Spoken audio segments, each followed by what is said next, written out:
10వ తరగతి పరీక్షలకు హాజరయ్యే విద్యార్థులకు ఉచితంగా ప్రయాణించేందుకు అనుమతిస్తూ ఏపీఎస్ఆర్టీసీ యాజమాన్యం ఆదేశాలు జారీ చేసింది. ఈ నెల 17 నుంచి 31వ తేదీ వరకు 6.49 లక్షల మంది విద్యార్థులు 3,450 పరీక్షా కేంద్రాలకు హాజరు కానున్నారు. విద్యార్థులు పరీక్షా కేంద్రాలకు చేరుకునేందుకు RTC Palle Velugu, ultra Palle Velugu, city ordinary సర్వీసుల్లో ఉచితంగా ప్రయాణించేందుకు అధికారులు వీలు కల్పించారు. కేవలం హాల్ టికెట్ ఉంటే చాలని స్పష్టం చేశారు. సంబంధిత జిల్లా విద్యాశాఖ అధికారులతో మాట్లాడి వివిధ మార్గాల్లో విద్యార్థుల రద్దీకి అనుగుణంగా బస్సులు నడిపేలా ఏర్పాట్లు చేయాలని ఆర్టీసీ యాజమాన్యం అధికారులను ఆదేశించింది. అంతర్జాతీయ మహిళా దినోత్సవం సందర్భంగా మహిళలకు రాష్ట్ర పర్యాటక సాంస్కృతిక శాఖ మంత్రి కందుల దుర్గే శుభాకాంక్షలు తెలియజేశారు. మాతృత్వం, వీరత్వం, దాతృత్వం వంటి నవరసాలను పోషించగలిగే ఏకైక ప్రాణి ఈ ప్రపంచంలో కేవలం స్త్రీ మాత్రమే అని కితాబునిచ్చారు. త్యాగంలో, అనురాగంలో తరగని పెన్నిది మగువ కొనియాడారు. స్త్రీని గౌరవిద్దాం, ఆమెకు సంరక్షణగా ఉందామని సమాజానికి మంత్రి కందుల దుర్గేష్ పిలుపునిచ్చారు. జర్మనీ పర్యటనలో ఉన్న ఆయన ఈ మేరకు ప్రకటన అంతర్జాతీయ మహిళా దినోత్సవం సందర్భంగా స్థానిక సరస్వతి ఘాట్ వద్ద శుక్రవారం హెల్ప్ లైన్ నెంబర్లు ప్రకటించి మహిళా చట్టాలపై అవగాహన కల్పించే గోడ పత్రికలను ఆవిష్కరించి జయహో మహిళ అంటూ పింక్ బుడగలు గాల్లోకి వదులుతూ జిల్లా ప్రధాన న్యాయమూర్తి గంధం సునీత, జిల్లా కలెక్టర్ పి ప్రశాంతి, డిఎల్ఎస్ఏ కార్యదర్శి ఎన్ శ్రీలక్ష్మిలు జెండా ఊపి ర్యాలీ ప్రారంభించారు. ఈ సందర్భంగా మాట్లాడుతూ మహిళా చట్టాలను 100% అమలు చేసేందుకు మనసా వాచా చర్యలు తీసుకుంటున్నామని వారు ప్రకటించారు. మహిళా దినోత్సవం సందర్భంగా రాజమహేంద్రవరం సిఐడి విభాగం ఆధ్వర్యంలో ఎస్కేవిటి కళాశాలలో ఆధ్వర్యంలో మహిళా సమస్యలపై సైబర్ నేరాలు అవగాహన సదస్సు నిర్వహించారు. ఈ సందర్భంగా అదనపు ఎస్పీ అస్మా ఫర్హీన్ మాట్లాడుతూ సైబర్ నేరాలకు మొబైల్ ప్రధాన సాధనమని, మొబైల్తో పాటు పెరుగుతున్న సాంకేతికతను ఆసరాగా చేసుకుని సైబర్ నేరగాళ్లు కొందరు అక్రమాలకు పాల్పడుతున్నారని అన్నారు. విద్యార్థులు అవగాహన పెంచుకుని ఇటువంటి మోసాలకు గురికాకుండా జాగ్రత్తలు తీసుకోవాలని ఆమె కోరారు. కళాశాల principal doctor DV Ramanamurthy, CID ఇన్స్పెక్టర్లు CH Venkateswara Rao, ALS Ravikumar, K Krupanandam, M Ramesh Babu, JJ Ratnaprasad తదితరులు పాల్గొన్నారు.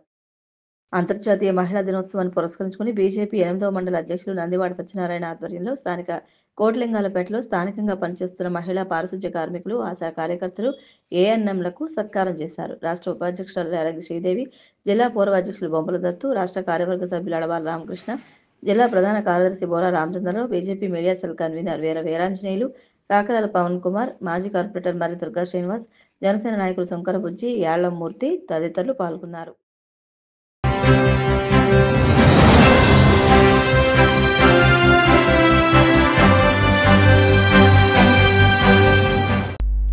నమస్కారం. సిసిసి డిజిటల్ 230 PM న్యూస్కు స్వాగతం. ప్రేక్షకులకు మహిళా దినోత్సవ శుభాకాంక్షలు. వార్తల ముందుగా ముఖ్యాంశాలు.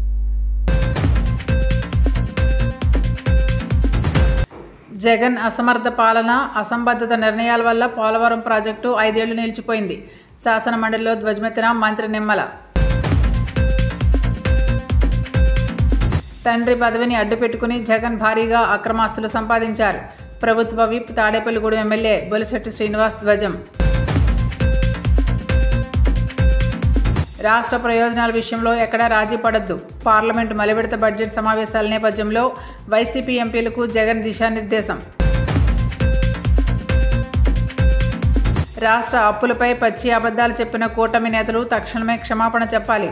వైసీపీ రాష్ట్ర అధికార ప్రతినిధి పుత్తా శివశంకర్ రెడ్డి డిమాండ్. జగన్ అసమర్థ పాలన, అసంబద్ధ నిర్ణయాల వల్ల పోలవరం ప్రాజెక్టు 5 ఏళ్లు నిలిచిపోయిందని జలవనరుల శాఖ మంత్రి నిమ్మల రామానాయుడు పేర్కొన్నారు. జగన్ అసమర్థ పాలన, అసంబద్ధత నిర్ణయాల వల్ల పోలవరం ప్రాజెక్టు 5 ఏళ్లు నిలిచిపోయిందని జలవనరుల శాఖ మంత్రి నిమ్మల రామానాయుడు పేర్కొన్నారు. నిర్మాణంలో జాప్యం కారణంగా ప్రాజెక్టు పూర్తయితే రావాల్సిన దాదాపు 50,000 కోట్ల ఫలసాయం రాకుండా పోయిందని తెలిపారు. శాసన మండలిలో ప్రశ్నోత్తరాల సమయంలో పోలవరం డయాఫ్రమ్ వాల్పై సభ్యులు అడిగిన ప్రశ్నలకు ఆయన సమాధానం చెప్పారు. కొత్త వాల్ నిర్మాణానికి 1000 కోట్లు ఖర్చవుతుందని 2019లో తమ ప్రభుత్వం కొనసాగి ఉంటే ప్రాజెక్టు పూర్తవడమే కాకుండా రాయలసీమ, ఉత్తరాంధ్రకు నీటిని అందించడం ద్వారా పంటలు పండి ఫలసాయం వచ్చేదని తెలిపారు. కూటమి ప్రభుత్వం 2027 డిసెంబర్ నాటికి పోలవరం ప్రాజెక్టు పూర్తి చేయాలనే కృతనిశ్చయంతో ఉందని ఆయన స్పష్టం చేశారు. వైసీపీ అధినేత జగన్ ఎంపీగానో ఎమ్మెల్యేగానో పుట్టలేదని ప్రభుత్వ విప్ జనసేన తాడేపల్లిగూడెం ఎమ్మెల్యే బొలిశెట్టి శ్రీనివాస్ పేర్కొన్నారు. వైసీపీ అధినేత జగన్ ఎంపీగానో ఎమ్మెల్యేగానో పుట్టలేదని ప్రభుత్వ విప్ జనసేన తాడేపల్లిగూడెం ఎమ్మెల్యే బొలిశెట్టి శ్రీనివాస్ పేర్కొన్నారు. రాజశేఖర రెడ్డి సీఎం అయిన తర్వాత ఆయన పదవిని అడ్డుపెట్టుకుని జగన్ భారీ ఎత్తున అక్రమాస్తులు సంపాదించారని విమర్శించారు. రాజశేఖర రెడ్డి సీఎం కావడానికి ముందు జగన్ ఆస్తులు ఎంత, ఆ తర్వాత ఆస్తులు ఎంత అని ప్రశ్నించారు. కోట్లాది రైతు కుటుంబాలకు డిప్యూటీ సీఎం పవన్ కళ్యాణ్ అండగా నిలిచారని చెప్పారు. జగన్ సొంత నియోజకవర్గం పులివెందుల రైతులకు కూడా పవన్ అండగా నిలబడ్డారని తెలిపారు. వైసీపీ మాదిరి ప్రతి ఎన్నికల ముందు ఒక స్టంటు చేసే అలవాటు కూటమి పార్టీలకు లేదని చెప్పారు. కోడికత్తి, బాబాయ్ హత్య డ్రామాలు ఆడి గతంలో జగన్ అధికారంలోకి వచ్చారని ఎద్దేవా చేశారు. భవనాన్ని నిర్మించుకుని నీ కుటుంబం విలాసవంతంగా బతకడానికి పేద ప్రజల కోసం ఖర్చు పెట్టవలసిన డబ్బును ఖర్చు పెట్టింది నిజం కాదని చెప్పి మాజీ ముఖ్యమంత్రి జగన్మోహన్ రెడ్డిని నేను అడుగుతా ఉన్నా. మరి ఇంకా అంబట్రాంబాబు గారు చెప్తా ఉన్నారు, పుడతానే ఎంపీ పదవితో పుట్టాడు జగన్మోహన్ రెడ్డి అని చెప్పి. తండ్రి ముఖ్యమంత్రి కాకపోతే జగన్మోహన్ రెడ్డి ఎంపీ కాదు కదా, కనీసం కౌన్సిలర్ కూడా అవలేడని కూడా నేను తెలియజేస్తా ఉన్నా. మా నాన్నగారు ముఖ్యమంత్రి అయి ఉంటే నేను ఈ పార్టీకి ముఖ్యమంత్రి అవుతునేమో. ఎందుకంటే అన్యాక్రాంతమైన డబ్బు వచ్చి పడింది కాబట్టి మీ దగ్గరికి ఆ డబ్బుతో పేద ప్రజలకు ఎరచూపి సంక్షేమం పేరుతో దోపిడీ చేసి మీకు బిస్కెట్లు వేసి కోట్లాది రూపాయలని మరి ఇవాళ దండుకున్న వ్యక్తి జగన్మోహన్ రెడ్డి. ఈ అంబట్రాంబాబు అనే ట్రాప్లో పెట్టి అందరినీ ఏదోటి మాట్లాడించాలని చెప్పి అతను గట్టిగా మాట్లాడితే నిజమైపోదు, అబద్ధం నిజమైపోదు. గడిచిన 10 సంవత్సరాల్లో పవన్ కళ్యాణ్ గారు నెగ్గకపోయినా ప్రజల మధ్య నుండి ప్రజల కష్టాల్లో ఉండి వైసీపీ ప్రభుత్వం వేధింపులకు తట్టుకొని ఒక్కరోజు కూడా అరెస్ట్ చేసిన ప్రయత్నం చేసినా కూడా ఒక్కరోజు కూడా అతన్ని ఏమీ చేయలేనటువంటి చేతగాని దద్దమ్మ మాజీ ముఖ్యమంత్రి జగన్మోహన్ రెడ్డి కాదని అడుగుతా ఉన్నా. ఈ జైలు సంస్కృతి ఎక్కడి నుంచి వచ్చింది? ఈ సోషల్ మీడియాని అరెస్ట్ చేసేది ఎక్కడి నుంచి వచ్చింది? మాజీ ముఖ్యమంత్రిని తీసుకెళ్లి అన్యాయంగా 51 రోజులు జైల్లో ఉంచింది నిజం కాదా? కేసు ప్రూవ్ అయిందని అడుగుతా ఉన్నా.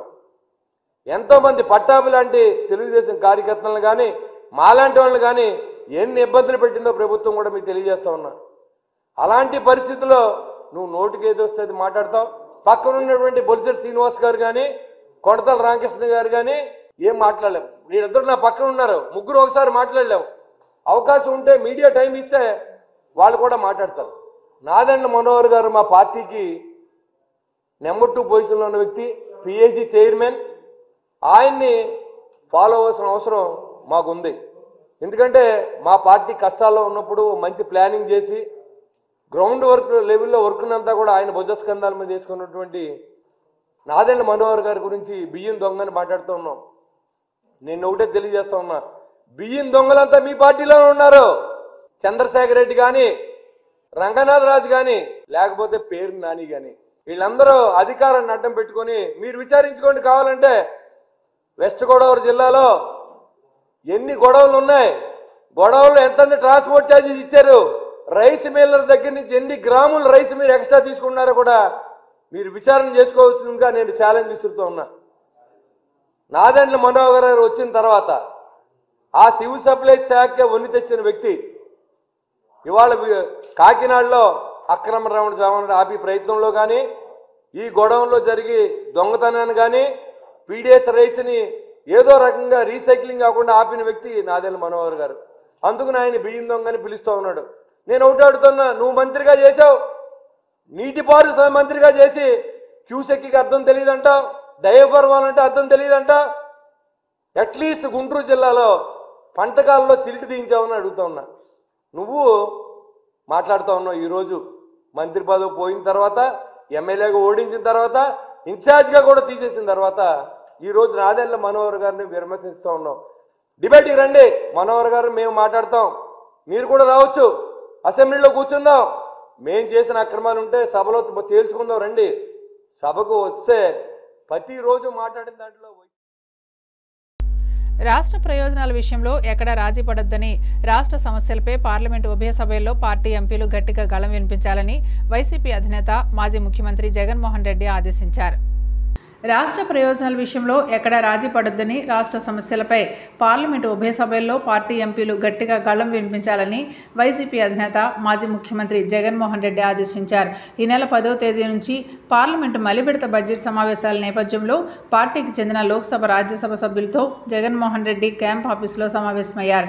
ఉభయ సభల సమావేశాల్లో అనుసరించాల్సిన వ్యూహం, ప్రస్తావించాల్సిన అంశాలపై పార్టీ ఎంపీలకు దిశానిర్దేశం చేశారు. రాష్ట్ర ప్రయోజనాలు కాపాడడం కోసం పార్లమెంటు ఉభయ సభల్లో లేవనెత్తాల్సిన అంశాలపై ఈ సందర్భంగా సమావేశంలో చర్చ జరిగింది. రాష్ట్ర అప్పులపై కూటమి పార్టీల నేతలు చేస్తున్న ప్రచారమంతా పచ్చి అబద్ధమని శాసనసభ సాక్షిగా తేలిపోయిందని వైసీపీ రాష్ట్ర అధికార ప్రతినిధి పుత్తా శివశంకర్ రెడ్డి పేర్కొన్నారు. రాష్ట్ర అప్పులపై కూటమి పార్టీల నేతలు చేస్తున్న ప్రచారమంతా పచ్చి అబద్ధమని శాసనసభ సాక్షిగా తేలిపోయిందని వైసీపీ రాష్ట్ర అధికార ప్రతినిధి పుత్తా శివశంకర్ రెడ్డి పేర్కొన్నారు. తాడేపల్లి వైసీపీ కేంద్ర కార్యాలయంలో ఆయన మాట్లాడుతూ, గత ఏడాది వైసీపీ ప్రభుత్వం దిగిపోయే నాటికి ఉన్న అప్పులు 5,63,376 మాత్రమేనని ఆర్థిక మంత్రి శాసనసభలో లిఖిత సమాధానం ద్వారా అంగీకరించారని తెలిపారు. ఇప్పటి వరకు గత వైసీపీ ప్రభుత్వంపై విపరీతంగా దుష్ప్రచారం చేసిన కూటమి నేతలు తమ అబద్ధాలపై క్షమాపణ చెప్పాలని ఆయన డిమాండ్ చేశారు. మార్చి 2024 వరకు అయితే 4,91,734 కోట్లు government debt outstanding per AG account. తర్వాత ప్రభుత్వ రంగం యొక్క సంస్థలు, PSUs, public sector undertaking unit సంబంధించినటువంటి వారి యొక్క రుణాలు 1,54,791. మొత్తం 5,19,192 యాజ్ ఆఫ్ మార్చ్ 2024 వరకు. 24 ఆర్థిక సంవత్సరం ముగిసే నాటికి మొత్తం అంతకు ముందు చంద్రబాబు చేసిన, జగన్మోహన్ రెడ్డి గారు చేసిన ఈ రాష్ట్రం యొక్క అప్పు ఎంతుందయ్యా అంటే, వాళ్ళు చెప్పినటువంటి పూర్తి లెక్కలు తీసుకున్నా కూడా, ఇప్పటి వరకు వేసుకున్నా కూడాను జూన్ వరకు 2024 జూను, అదేవిధంగా డిసెంబర్ 31 వరకే ఇచ్చారు. ఎందుకంటే మిగతా అప్పులు ఇస్తే కనుక వాళ్ళు ఎక్కువ కనిపిస్తాయి కదా. ఈ లెక్కల ప్రకారము జగన్ గారు రాకముందు, వాళ్ళు ఇచ్చినటువంటి జగన్ గారు రాకముందు అంటే గత తెలుగుదేశం ప్రభుత్వం హయాంలో రాష్ట్ర ప్రభుత్వం యొక్క అప్పు 2,57,509 కోట్లు.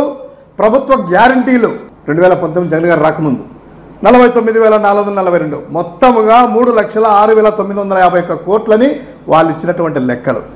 అదేవిధంగా వారు తీసేసిన లెక్కల ప్రకారమే ఆ 3,06,951 కోట్లు తీసేస్తే 3,70,898 కోట్ల రూపాయలు జగన్ గారి హయాంలో చేశారు. ఎంత? 3,70,898. 2 సంవత్సరాలు కోవిడ్ ఉన్నప్పటికీ, మొత్తము నవరత్నాల అమలు చేసినప్పటికీ, ఆర్థిక క్రమశిక్షణ పాటించడం ద్వారా వాళ్ళ లెక్కల ప్రకారము జగన్ గారి హయాంలో మొత్తం 3,70,898 కోట్ల రూపాయలు మాత్రమే. ఏది నేను చెప్పినటువంటి అన్ని సర్కమ్స్టెన్సెస్లో నవరత్నాల అమలు, డైరెక్ట్ బెనిఫిషరీస్ DBT ద్వారా, నాన్ DBT ద్వారా చేసినటువంటి పథకాలే కాకుండా 2 సంవత్సరాలు కోవిడ్ ద్వారా అల్లకల్లోలమైనటువంటి ఆర్థిక వ్యవస్థను నిలదొక్కుని క్రమశిక్షణను పాటించి చేసినటువంటి అప్పు అని వాళ్ళ నోట్లో నుంచే వారి చేతి వ్రాతల ద్వారా ఇచ్చినటువంటిది. సో అది కాకుండా ఇందులో గమ్మత్తు ఏంటంటే ఇంకోటి, కొంచెం ఈ అప్పులు కూడా తగ్గుతాయి. ఎందుకంటే వాళ్ళు ఇచ్చినటువంటిది 2018-19 వరకు ఆర్థిక సంవత్సరం అంతా ఇచ్చారు. ఆ 2 నెలల్లో నెట్టలేదు. ఈరోజు ఈ యొక్క లేటెస్ట్ లెక్కలు తీసుకున్నట్లయితే ఇప్పటి వరకు వాళ్ళు ఇచ్చింది ఎంతవరకు? 31 డిసెంబర్ అంట. అంటే 2025 జనవరి, 2025 ఫిబ్రవరి, ఇప్పుడు మార్చి రన్నింగ్ అవుతుంది కదా. ఈ 2 నెలల్లోనే ఎన్ని వేల కోట్ల రూపాయలు అప్పు చేశారు ప్రతి మంగళవారము. అది కలుపుకోలేదు. ఎందుకంటే కేంద్ర ఉక్కు, భారీ పరిశ్రమల శాఖల సహాయ మంత్రి భూపతిరాజు శ్రీనివాస్ వర్మ, వెంకటేశ్వర దేవి దంపతులు భీమవరంలోని BCN సంస్థ మేనేజింగ్ పార్ట్నర్ రుద్రరాజు శ్రీనివాసరాజు నివాసానికి విచ్చేశారు. కేంద్ర ఉక్కు, భారీ పరిశ్రమల శాఖల సహాయ మంత్రి భూపతిరాజు శ్రీనివాస్ వర్మ, వెంకటేశ్వరి దేవి దంపతులు భీమవరంలోని BCN సంస్థ మేనేజింగ్ పార్ట్నర్ రుద్రరాజు శ్రీనివాసరాజు నివాసానికి విచ్చేశారు. రుద్రరాజు శ్రీనివాసరాజు, ప్రమీల దంపతుల జ్యేష్ఠ కుమారుడు లోకేష్ వర్మ వివాహం ఈ నెల 9వ తేదీన జరగనుంది. ఈ సందర్భంగా శుక్రవారం జరిగిన స్నాతకం కార్యక్రమానికి కేంద్ర మంత్రి శ్రీనివాస్ వర్మ దంపతులు విచ్చేశారు. ఈ సందర్భంగా శ్రీనివాసరాజు కుటుంబ సభ్యులు, బంధుమిత్రులను ఆప్యాయంగా పలకరించారు. వారితో కాసేపు సరదాగా గడిపి ఫోటోలు దిగారు. BCN సంస్థ మేనేజింగ్ పార్ట్నర్ MR గోపాలరాజు, సంస్థ CEO D రామకృష్ణ తదితరులు ఉన్నారు.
క్షత్రియుల సంక్షేమానికి పెద్దపీట వేయడానికి క్షత్రియ డెవలప్మెంట్ వెల్ఫేర్ కార్పొరేషన్ ఏర్పాటైందని రాష్ట్ర క్షత్రియ అసోసియేషన్ చైర్మన్ వేగేసిన సూర్యనారాయణరాజు కనకరాజు అన్నారు. క్షత్రియుల సంక్షేమానికి పెద్దపీట వేయడానికి క్షత్రియ డెవలప్మెంట్ వెల్ఫేర్ కార్పొరేషన్ ఏర్పాటైందని రాష్ట్ర క్షత్రియ అసోసియేషన్ చైర్మన్ వేగేసిన సూర్యనారాయణరాజు కనకరాజు అన్నారు. శుక్రవారం రాయవరప్పాడు ఎస్ఎల్వి గ్రీన్ మెడోస్ క్లబ్ హౌస్లో ఆయనతో పాటు 15 మంది డైరెక్టర్లతో ఎండి మహేంద్ర రెడ్డి ప్రమాణ స్వీకారం చేయించారు. ఈ సందర్భంగా కనకరాజు సూరి మాట్లాడుతూ ప్రధాని మోడీ, ముఖ్యమంత్రి చంద్రబాబు, ఉప ముఖ్యమంత్రి పవన్ కళ్యాణ్కు కృతజ్ఞతలు తెలిపారు. క్షత్రియ యువతకు శిక్షణ ఇచ్చి ఉద్యోగ అవకాశాలు కల్పించడానికి వెనుకబడిన క్షత్రియుల అభివృద్ధికి పాటుపడతానని తెలిపారు. ఈ కార్యక్రమంలో నరసాపురం బీజేపీ ఇన్ఛార్జ్ క్షత్రియ కార్పొరేషన్ డైరెక్టర్ పేరిచర్ల సుభాష్ కూడా ప్రమాణ స్వీకారం చేశారు. మీరు డైరెక్టర్లుగా అని చెప్పుకోండి, మీరు చైర్మన్గా అని చెప్పండి. నిజమైన విశ్వాసం, విధేయత చూపుతానని ఆంధ్రప్రదేశ్ క్షత్రియ వెల్ఫేర్ అండ్ డెవలప్మెంట్ కార్పొరేషన్ యొక్క విధి విధానాలను, కర్తవ్యాలను శ్రద్ధతో, అంతఃకరణ శుద్ధితో నిర్వహిస్తానని భయం కానీ, పక్షపాతం కానీ, రాగద్వేషాలు కానీ లేకుండా ఆంధ్రప్రదేశ్ క్షత్రియ వెల్ఫేర్ అండ్ డెవలప్మెంట్ కార్పొరేషన్ యొక్క మార్గదర్శకాల ప్రకారం ప్రభుత్వ విధి విధానాలను అమలు చేస్తానని దైవ సాక్షిగా ప్రమాణం చేస్తూ ఈరోజు నా పదవీ బాధ్యతలు స్వీకరించుచున్నాను.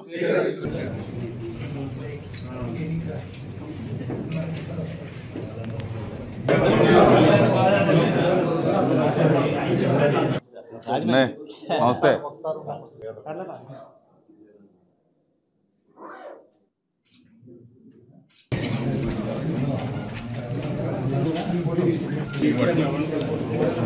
క్షత్రియ వెల్ఫేర్ అండ్ డెవలప్మెంట్ కార్పొరేషన్ చైర్మన్గా నన్ను ఆంధ్రప్రదేశ్ ప్రభుత్వం నియమించడం జరిగింది. నాతో పాటు 15 మంది డైరెక్టర్లను కూడా నియమించడం జరిగింది. ఈరోజు క్షత్రియ కార్పొరేషన్ చైర్మన్గా నా సహచర డైరెక్టర్లు కూడా ప్రమాణ స్వీకారం చేసి ఉన్నాం. నన్ను ఈ పదవికి నియమించిన ప్రధానమంత్రి నరేంద్ర మోడీ గారికి, ఆంధ్రప్రదేశ్ రాష్ట్ర ముఖ్యమంత్రి నారా చంద్రబాబు నాయుడు గారికి, ఉప ముఖ్యమంత్రి కొణిదెల పవన్ కళ్యాణ్ గారికి నా హృదయపూర్వక శుభాకాంక్షలు తెలియజేసుకుంటున్నాను. ఈ క్షత్రియ కార్పొరేషన్ అనేది క్షత్రియ యువత యువకులకి నైపుణ్య శిక్షణ ఇవ్వటానికి, వారందరికీ కూడా ఉద్యోగ ఉపాధి అవకాశాలు కల్పించడానికి ఈ క్షత్రియ కార్పొరేషన్ ఏర్పడటం జరిగింది. క్షత్రియ పేదల కోసం ఈ క్షత్రియ కార్పొరేషను విద్య, వైద్యం అందించడం కోసం కూడా ఈ క్షత్రియ కార్పొరేషను ఏర్పడింది. క్షత్రియ పేదలకి అభివృద్ధికి, సంక్షేమానికి పెద్దపీట వేయటానికి ఈ క్షత్రియ కార్పొరేషను ఏర్పడింది. క్షత్రియులు అనేవారు సనాతన ధర్మాన్ని పాటించేవారు, ధర్మాన్ని 4 పాదాల నడిపించేవారు, క్షేత్ర ధర్మాన్ని, క్షత్రియ ధర్మాన్ని పాటించేవారు క్షత్రియులు. క్షత్రియుల్లో ఉన్న పేదలకి ఆర్థిక సహకారం కానివ్వండి, ఆర్థిక ప్రోత్సాహాన్ని కూడా కలగజేయడానికి ఈ కార్పొరేషను సిద్ధంగా ఉంటుంది. మేము నీతి నిజాయితీలతోటి, ధైర్య సాహసాలతోటి, చిత్తశుద్ధితో, దృఢ సంకల్పంతో క్షత్రియులకి అభివృద్ధికి కానీ, సంక్షేమానికి కానీ పాటుపడటానికి మేము ఎప్పుడూ కూడా సిద్ధంగా ఉంటాం. అలాగే క్షత్రియ పేదలకి ముఖ్యంగా మేము అందుబాటులో ఉండి వారిని ఆర్థిక పరిపుష్టి కల్పించడానికి, వాళ్ళలో ఆర్థిక సాధికారత సాధించడానికి ఈ యువత యువకులందరినీ కూడా ఎంటర్ప్రెన్యూర్స్గా మార్చడానికి కూడా మా సాయశక్తుల ప్రయత్నం చేసి క్షత్రియులకి ఈ క్షత్రియ కార్పొరేషన్ ద్వారా ఆంధ్రప్రదేశ్ ప్రభుత్వం ద్వారా రక్షణకి, భద్రతకి, అభివృద్ధికి, సంక్షేమానికి మేము ఎప్పుడూ కూడా సిద్ధంగా ఉంటామని మనం చేసుకుంటూ ఈ అవకాశం ఇచ్చిన మన ఎండి గారు మహేశ్వర్ రెడ్డి గారికి, నా సహచర డైరెక్టర్లకి మరోసారి ధన్యవాదాలు తెలుపుకుంటూ శుభాకాంక్షలు తెలుపుకుంటూ ముగిస్తున్నాను.